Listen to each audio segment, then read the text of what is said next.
Hey everyone, welcome back to another Pokemon Go PvP video. You can call me Jake, and in this video we're going to be showing off our wins from the 8-round Ferocious Cup tournament this past weekend at Richmond in Virginia, hosted by the one and only King. And as I said a few seconds ago, we're going to be showcasing our wins today and highlighting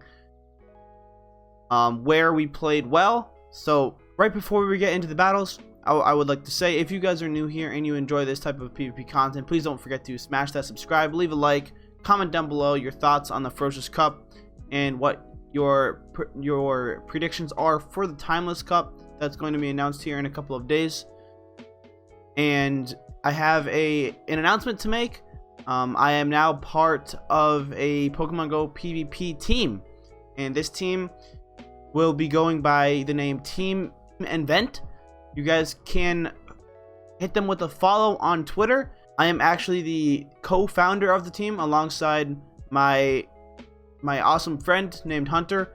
I will leave the Twitter up on the screen for you guys right here with the Twitter link. So if you guys are interested in following that team for the Go Stadium team tournaments coming up in 2020, you guys can definitely do that. If you guys are supportive of what I do here, then please hit that Twitter up with the follow. It would be very much appreciated. We are currently trying to get sponsors so that we can eventually fly out our players, including myself, to tournaments in the future. So with all that said, I really appreciate all the support from everyone, whether or not it's directly through Patreon or whatever the case is, or if you're just watching. Any and all support is very much appreciated. So without further ado, guys, let's get right into my highlights of the Ferocious Cup tournaments that happened this past weekend. So first, this is going to be our first opponent. Their name is Huntress 1079, and Huntress is going to be running Umbreon, which I assume has Last Resort, Alolan Ninetales, Vaporeon, Bibarel, Nidoqueen, and Linoon. And as I said in my last video of my recap of my losses, you guys can see my team right over there. Right over there. And all the movesets are pretty like meta for the most part. But enough for the talking, guys. Let's get into the first battle against Huntress. So it was amazing to meet all of you guys. I know Huntress actually was a viewer of my live streams pretty recently, so that's pretty awesome. But we do get an amazing lead there, and knowing well they're probably going to switch into an anti-charmer like Nidoqueen. We have our anti-charmer, as you could say, which is the water types. So this Beaver is going to absolutely shred this Nidoqueen. At that point in time, it's not really worth it to shield, as she had already gotten a shield off of me.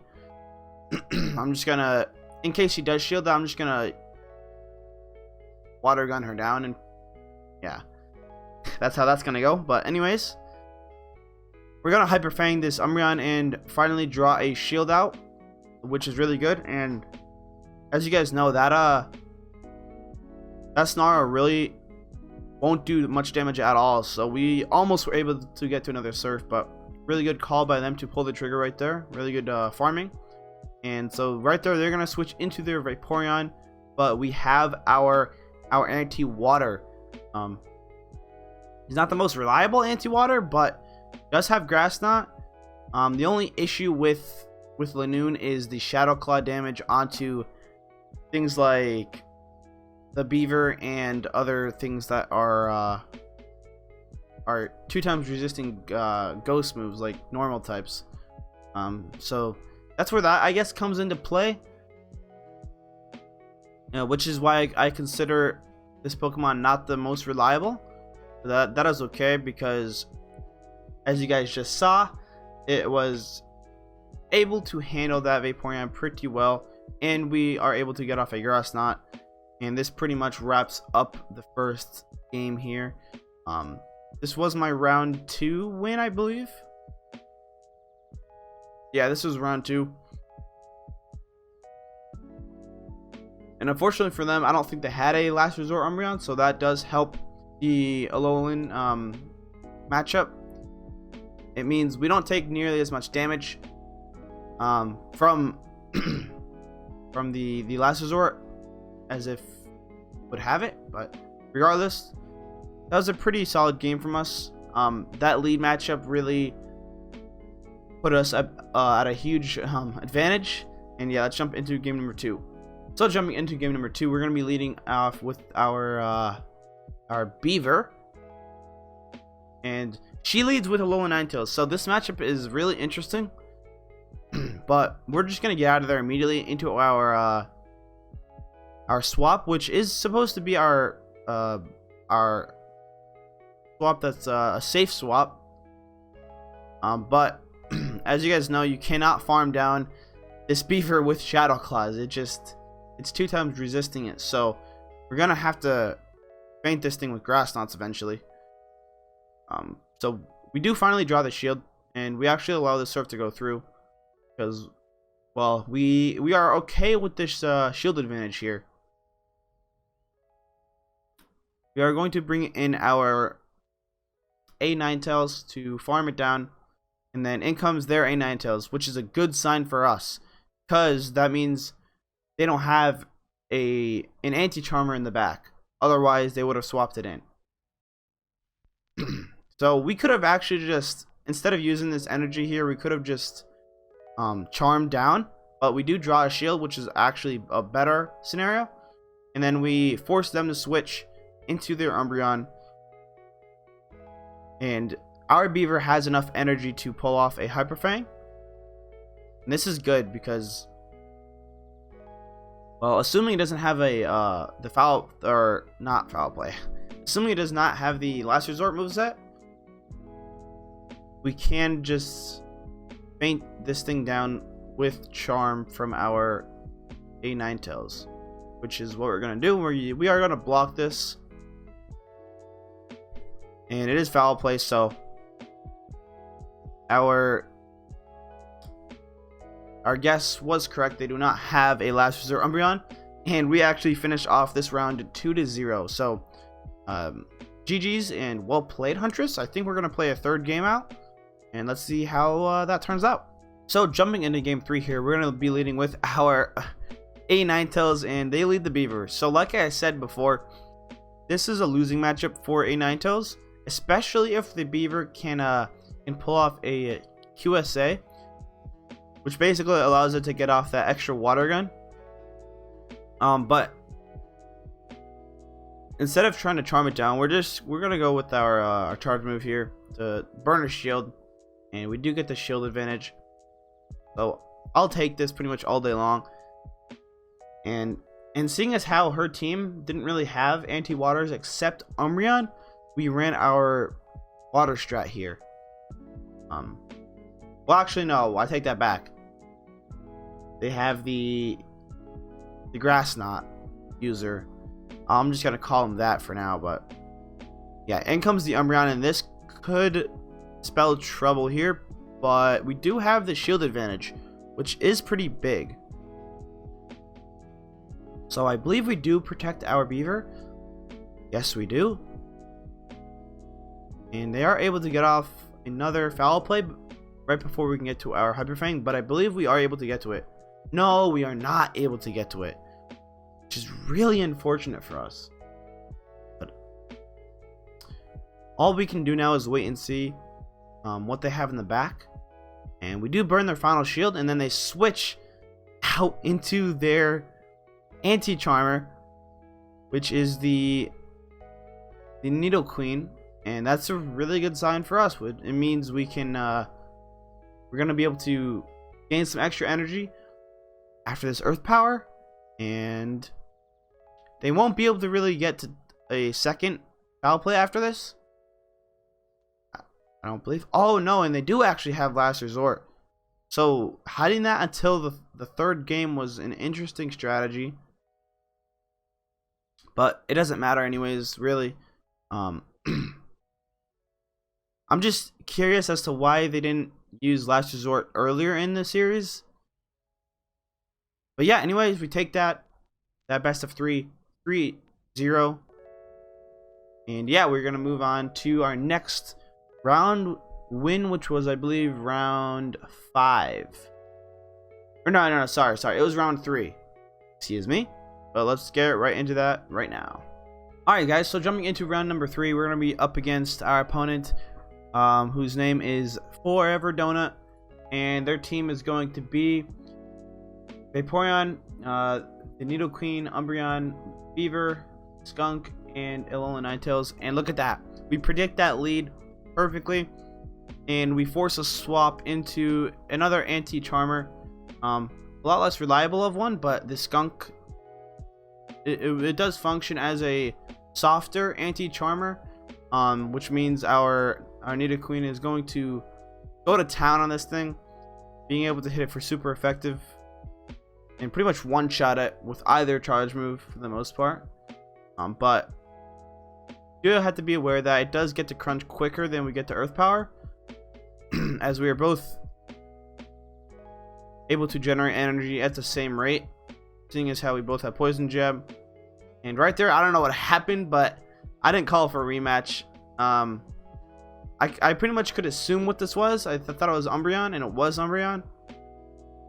I'm not sure why he made that switch, but hey, it is what it is.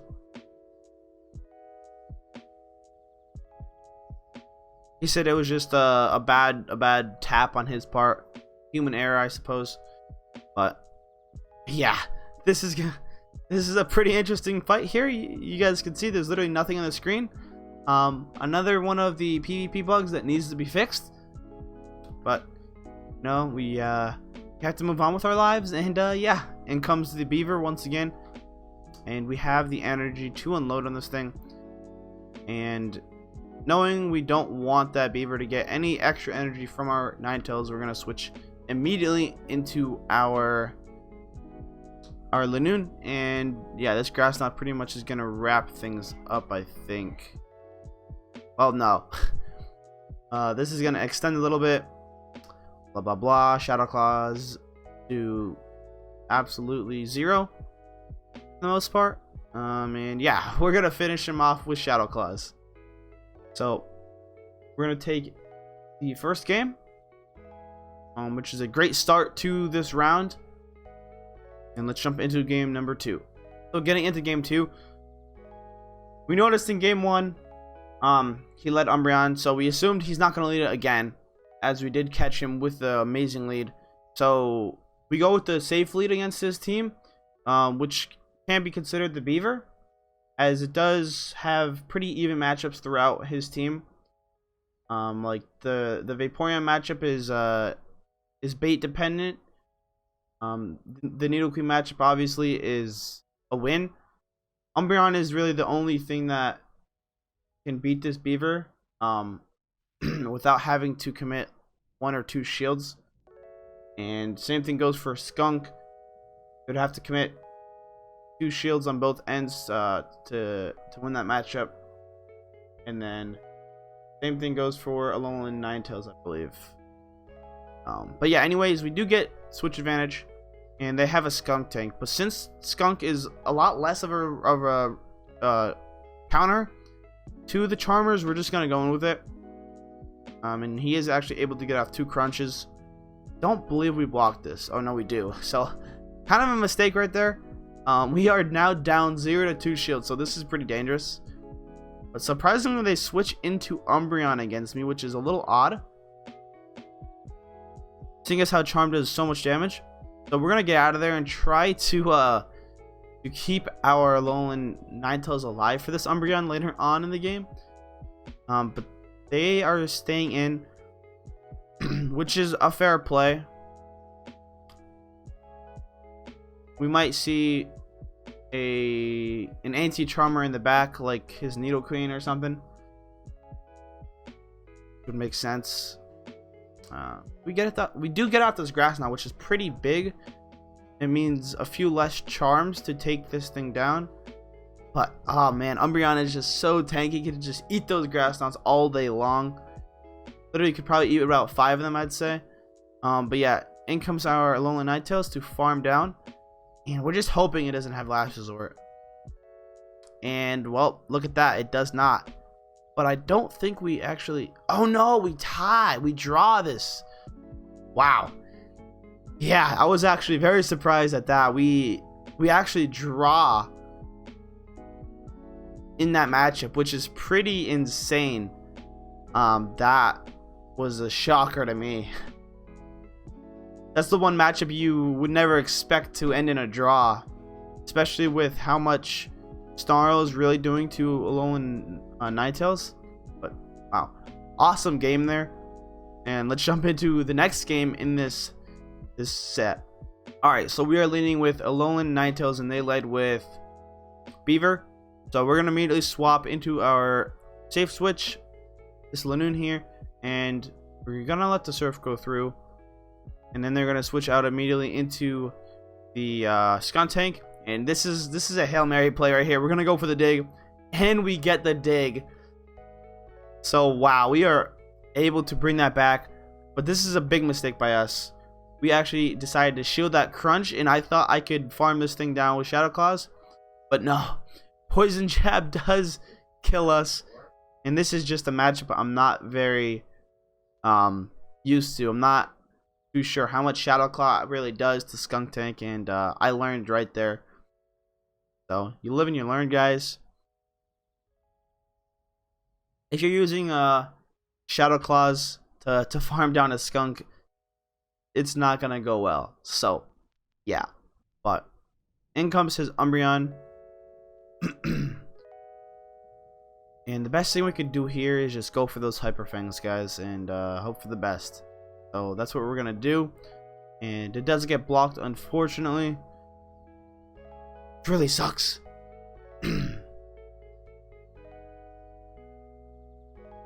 Well, the really good part about this is that we have our Alolan Tails to farm down this Umbreon, and we know that he does not have Last Resort, so there's no need to shield until now. At this point, we pretty much have enough energy for 2 of these back to back, which you guys will see here in a second. We launched the first one, we're gonna burn the shield obviously, and then 2 more charms are able to just barely get us there to the final charge move, and that is able to KO the Beaver, and we take round number 3 2-1-0, I guess you could say. So 2 wins, 1 draw, and then 2 wins, 1 draw, and 0 losses. Apologize about that. And let's actually get into the final game where we play just for, you know, like the glory, I guess, the bragging rights. Let's get right into that. Alright, so in this final game, this was quite a long round since we had all 3 games and a draw. But yeah, we're gonna lead our Beaver into his Skuntank. So like I was saying, this matchup all depends on whether you want to double shield the Beaver or not. So if you want to win it, I believe you have to shield at least once, and depending on how the Skunk plays it out, they are probably able to win. I'm not too sure about that match. I know if you don't shield the first Crunch, you aren't able to win by shielding the second Crunch. I believe you get fainted down, sorry, you get fainted down by the time you get to a second Surf if you don't block the first Crunch. But anyways, now we are in a predicament where we have to call the shield bait correctly, but we don't, and we get hit pretty hard there by that Beaver. So we're just gonna go for our Last Resort, hope they don't shield, but they do shield, of course. But we are at a shield advantage right now, so we're just gonna let our Vaporeon go, and then we're gonna come in with our Alolan Ninetales to farm down this beaver. Let's see what he has in the back. Going to be his own Vaporeon. But we still have that shield, which is very crucial here because we can block this Aqua Tail. You end up getting a CMP tie. So this Psyshock will do a decent amount. And now it's just a race to faint down, and we are able to. So Alolan Ninetales really putting in a lot of work in this series against Forever Donut. This is the one time where Alolan Ninetales was a huge MVP for me, and yeah. So GG's and well played, Forever Donut. It was nice to chat and to meet you at Richmond. And I hope you had a amazing tournament. So yeah, let's get into our round. I think it was 5. Yeah, it was round 5, our next victory. So let's jump right into that. Alrighty guys, so jumping into round 5, which is our next victory, we're going to be facing off against our opponent, and their name is Yost. I forget how he pronounced it, but at first I pronounced it with the J, but I don't think that's how it's pronounced at all. I think it's Yost or Yost. I don't even know. But anyways, you guys can see his team there. He's running Umbreon, Vaporeon, Suicune, Minun, the Alolan Ninetales, and is that Gen 5? Yeah, that is an Excadrill. So first time facing an opponent with an Excadrill ever. Actually, I don't think I ever faced one in practice prior to this, but yeah, as you guys saw there, we both opted to just play out that mirror, and we both just went Charm the entire way. We didn't want to risk burning a shield or losing the lead, so yeah, that was a pretty cool play there. But we end up in this matchup, which is pretty good for us, as those Grass Knots do a lot of damage to Suicune. And we know what this Suicune strategy is. They want to try to bait with the Bubble Beam to debuff, and then they want to go Hydro Pump. But we called that bluff perfectly. And in comes Vaporeon. So they were running a lineup pretty weak to this. And I predicted that pretty well, honestly. Having that Grass Knot damage really does stop the water strat, which really helps, and it allows this Nidoqueen to one-shot this Vaporeon with Earthquake in the end. So GG's in game 1. That was quite a quick match. But yeah, that's what happens when Charmers match up in the opening lead scenario. So yeah, GG, and let's jump into game number 2. Alright, so going into game number 2, we're gonna lead the same Pokemon. If you're looking at a team right now, there's nothing really there that is threatening to Alolan Ninetales. I mean, Suicune can maybe win the mirror to the opening matchup if it lands the Hydro Pump. But other than that, I don't see much of a threat. I mean, maybe the Excadrill, seeing as how it's, I believe it's Steel type. I think it's Ground Steel. Correct me if I'm wrong, but yeah, I'm not aware of Gen 5 Pokemon. I stopped playing it after Gen 4, actually. A little fact from me, but yeah. Anyways, that's why we decided to lead Alolan Tails again, 2 games in a row. Yeah, our Linoon's gonna go down there to his Umbreon, but our Ninetales can come back in to farm down his Umbreon, which is good for us. He comes back in with his own Alolan Ninetales, and we're gonna do the exact same thing. We're gonna farm it down, and then we're gonna launch this charge move, Psyshock, onto his Vaporeon, and then immediately switch out. And this is a crucial matchup here, because if I fail to bait, I lose.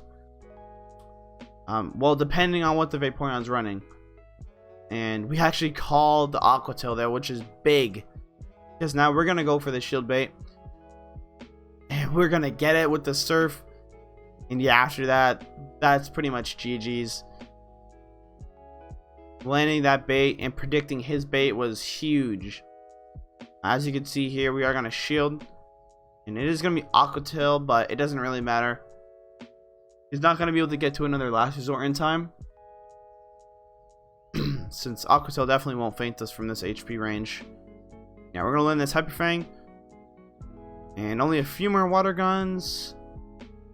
Yeah, he's just gonna try to fight back, but obviously at this point in time, it's pretty much game over. Yeah, he stopped attacking, but hey, we take this series 2-0 against Yost. If you're watching this, man, appreciate the battles, and it was nice chatting with you. And let's jump into the final game. So getting into the final game, we're going to be leading off with our Nidoqueen, and he leads his Excadrill finally. And this is actually not the best matchup for him because our Earth powers are super effective. And after that point, I knew what it ran. I was not aware of its moveset, which is why I blocked.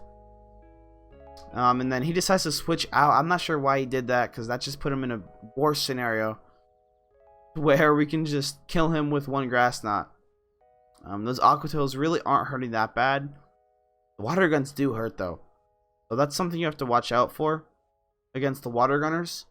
A lot of their damage is gonna come from that quick move anyways, so.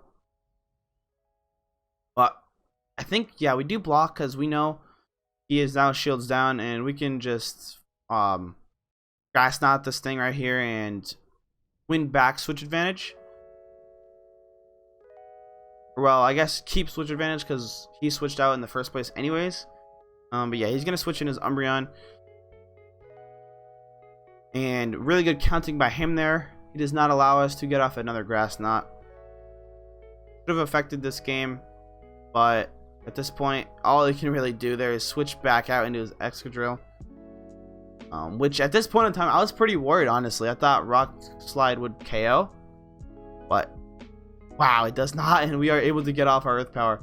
So pretty lucky and fortunate for us.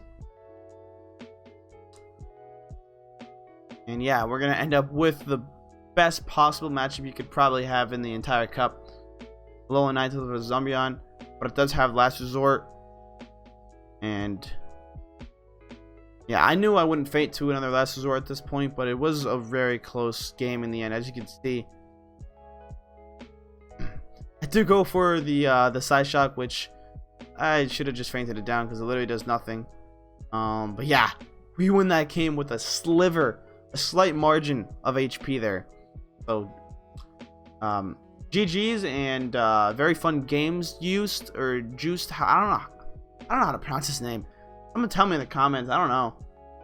Or if you're watching, tell me, how do I pronounce your name? Awesome games, and let's jump into our last round, round 8 of this huge tournament, and see how we did. Alright, y'all, so finally, this is going to be the last match of the video, so I hope you guys have enjoyed so far. This is the round 8 of the tournament against Chrissy Pooh Bear, and as you guys saw, terrible lead, absolutely garbage lead. That's like a must swap, and luckily for me, I noticed that Lanoon was a pretty okay swap against this team. There's only a few matchups that are slightly sketchy, like Shelgon could be pretty sketchy, Raichu, like depending on how good they bait, and I guess the Laren also, but you know, that threat of dig is really there. But instead we get a Umbreon counter switch in, which, you know, is not very good. That's definitely not what we wanted. That's okay. It seems as this guy is not running Last Resort, as he's only been hitting us with Foul Play or Dark Pulse, whichever one it was. But in comes the Beaver once again. And this is actually a matchup we did want. We didn't want an anti-charmer to come in, because then that would leave our Nidoqueen against this stupid Beaver in the back. And he actually goes for a Hyper Beam there, which is insane. This guy has a set of balls on him right there, dude. Holy. And then he brings in his Shell Gun. Okay, I experienced a lot of lag there, but he's going to block it anyways. And we're going to bring in our Nidoqueen. And yeah, this is a wrap. I still have a shield, and this Earthquake is going to one-shot the Shell Gun. And GG there. So, man, if he hadn't picked Shell Gun there, I would have been in a tough spot. Because, well, my anti-charmer, that was Nidoqueen, would have had to face off against that Beaver, which was not a good matchup. So, yeah, this cup, you have to kind of bring an unbalanced lineup. You have to run either 2 anti-charmers or 2 anti-charmers and then 1 anti-charmer. This cup is a mindfuck, sort of. But anyways, enough of that. Let's jump into game number 2. So getting into the next game, we're gonna be leading Alolan Ninetales, and he leads Lairon. 2 terrible leads in a row. That's a matchup you want to switch out of immediately. Like, don't hesitate. Just get out of there ASAP. Because that thing will completely just farm you down. And his mistake right there, which is going to cost him a lot here, was using his energy and staying in to where I could land a bunch of water guns. You will see later on in this battle how that outcome kind of hurt him. As you are going to see here, we decided to bravely bring in our own Alolan Ninetales instead of our Nidoqueen. And the reasoning behind that was so that we could tank that Side Shock and not use a shield. So at this point, we're banking on the fact that he doesn't have any more waters. And luckily, we predicted it. We called it, but we switched out of our Alolan Ninetales from his Umbreon into our Nidoqueen, which does not help us at all. But surprisingly, he doesn't block that Earth Power,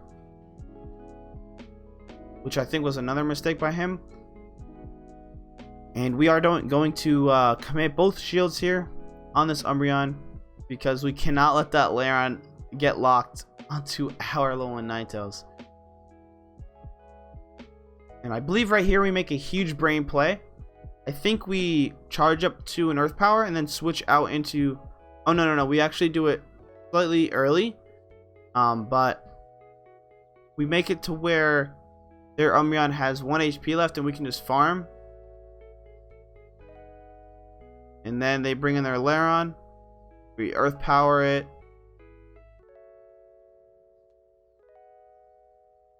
And yeah, they're actually able to finish us off. So yeah, never mind. We did not make a huge brain play there. We actually end up losing in game number 2. So we are going to the third game against Chrissy Pooh Bear, and let's see how this plays out. So in this game, we are bringing our we are bringing 1 anti-charmer and then 1 anti-charmer. So here comes our Beaver, which is the anti-charmer. Seeing as how it counters the thing that beats the charmers, like Lairon, like Nidoqueen, etc., etc. This is another really bad matchup. But surprisingly, he does not block his Raichu. That I was very surprised about. I felt really pressured by that. But luckily we did call the or no, we didn't call the shield bait, but we blocked regardless. And I guess he was fine with letting that go. But he makes another mistake and does not block his Shell Gun. I don't know what he was doing in this match, but whatever prediction he had, it was very wrong. As you guys can see, he has 2 shields still, but all he has left is this poor Ninetales, which is just gonna get poison jabbed down by me. So I don't know what he was thinking in that third game, guys. I really don't. but that kind of shows the experience of this player. And yeah, we are able to take that final game. And yeah, that wraps up my wins for the Richmond tournament, the largest one on the US, for at least ranked cups, not counting the unranked one that happened in Canada previously. For I forgot what the cup was called, but you guys know in the comments what it was. Like 200 players, but that was an unranked tournament. So yeah, this tournament was pretty hype, guys. I ended up going 4-4. If you guys have not checked out my last video where I analyzed my losses from the tournament, you can feel free to do that. You can just scroll back in my YouTube videos, and it'll be my last upload. But yeah, I hope you guys enjoyed my wins. I felt like my wins were very strong, and my losses were pretty close, but you guys know that one mistake can cost you a game. So yeah, we all should try to learn from our mistakes and try to win our tournaments, or at least try to do our best. And that's what I try to do here at Richmond. But you know, they all don't go your way, but I guess I'll take a 4-4. Wasn't my best showing. I'm not too happy about it, to be honest. It dropped me in the ranks quite a bit, but it's still early. It's still early in season 2, and I'm looking forward to the Timeless Cup. Timeless Cup hype. So yeah, I hope you guys enjoyed watching this recap of my highlights from the Richmond tournament, and I appreciate everyone who I met in that tournament. And once again, thank you all very much for watching and supporting me in any way you can. It means a lot. Till the next video, guys, please make sure to smash that subscribe, leave a like, and comment down below. I am Jake, and I will see you guys in the next video. Till then, take care, have an amazing day, and peace out.